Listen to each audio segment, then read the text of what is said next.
এ পর্যায়ে জানাবো সড়ক দুর্ঘটনার খবর। গোপালগঞ্জে বাস মোটরসাইকেল সংঘর্ষে নিহত হয়েছেন ৫ জন, আহত হয়েছেন আরও অন্তত ২০ জন। এই মুহূর্তে ঘটনাস্থলে আছেন রিপোর্টার জয়ন্ত শিরালী, সরাসরি যুক্ত হব তার সঙ্গে।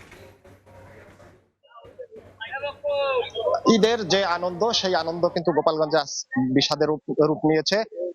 গোপালগঞ্জ শহরতলির বেদগ্রাম যে এলাকা রয়েছে ঢাকা খুলনা মহাসড়কের, সেই বেদগ্রাম এলাকায় আজ একটি দোলা পরিবহনের একটি বাস, যে বাসটি ঢাকা থেকে ছেড়ে এসেছিল পিরোজপুরের উদ্দেশ্যে। বাসটি মূলত এই গোপালগঞ্জ শহরতলির বেদগ্রাম এলাকায় পৌঁছালে একটি দ্রুতগামী মোটরসাইকেল, সেই মোটরসাইকেলের মুখোমুখি সংঘর্ষ হয়। এই সংঘর্ষে বাসটি রাস্তার উপরই উল্টে পড়ে যায় এবং যে মোটরসাইকেল ছিল সেই মোটরসাইকেলটি কিন্তু দুমড়ে মুচড়ে যায় আমরা দেখেছি।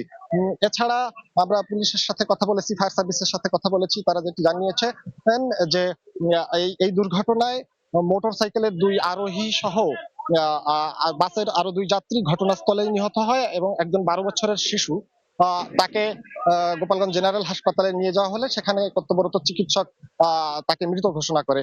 এছাড়া প্রায় ২০ জনের মতো আহত হয়েছে, তার মধ্যে ১১ জনকে গোপালগঞ্জ মেডিকেল কলেজ হাসপাতাল এবং জেনারেল হাসপাতালে চিকিৎসা দেওয়া হয়েছে। বাকিদের বিভিন্ন জায়গায় প্রাথমিক চিকিৎসা দেওয়া হয়েছে। তো এরপরে, এই ঘটনার পরে কিন্তু ঢাকা খুলনা মহাসড়কের যে ২ পাশ, আজ ঈদের দিন যদিও যানবাহন কম, তারপরেও যে যানবাহন চলছিল সেই যানবাহনগুলো কিন্তু আটকা পড়ে যায় এবং যান চলাচল বেশ কিছুক্ষণের জন্য বন্ধ থাকে। এরপরে ঘটনাস্থলে ফায়ার সার্ভিস, পুলিশ সহ এবং স্থানীয়দের সহায়তায় রাস্তাটি পরিষ্কার করে দেওয়া হলে এরপরে যান চলাচল স্বাভাবিক হয়েছে। এই ৩০ মিনিটের মতো হলো। এছাড়া আমরা দেখেছি যে এই ঘটনাস্থলে এসেছেন গোপালগঞ্জ ২ আসনের যিনি MP doctor K M Babar, তিনি ঘটনাস্থল পরিদর্শন করেছেন পুলিশের ঊর্ধ্বতন কর্মকর্তারা।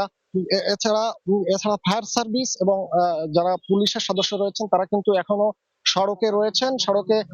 তারা সড়কটিকে পরিষ্কার রাখার চেষ্টা করছেন। আমরা দেখেছি যে দুর্ঘটনার পর থেকেই কিন্তু এই সড়কে অনেকেই ভিড় করেছেন, এই দুর্ঘটনার স্থলে তারা অনেকে সহযোগিতা করেছেন। এর আরেকটু যদি বলি যে ৫ জন নিহত হয়েছেন, সেই ৫ জনের পরিচয় কিন্তু এখনো শনাক্ত করা সম্ভব হয়নি। পুলিশের পক্ষ থেকে বলা হয়েছে যে পরিচয় শনাক্তের চেষ্টা চলছে।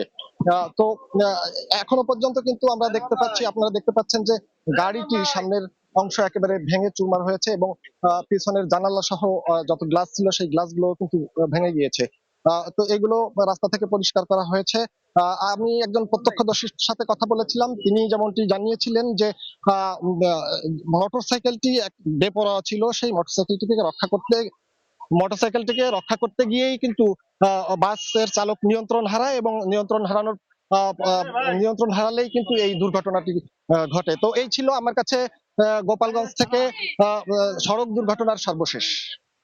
কর্মী যুক্ত হয়েছিলেন গোপালগঞ্জ থেকে, জানাচ্ছিলেন সেখানের দুর্ঘটনার সবশেষ খবর।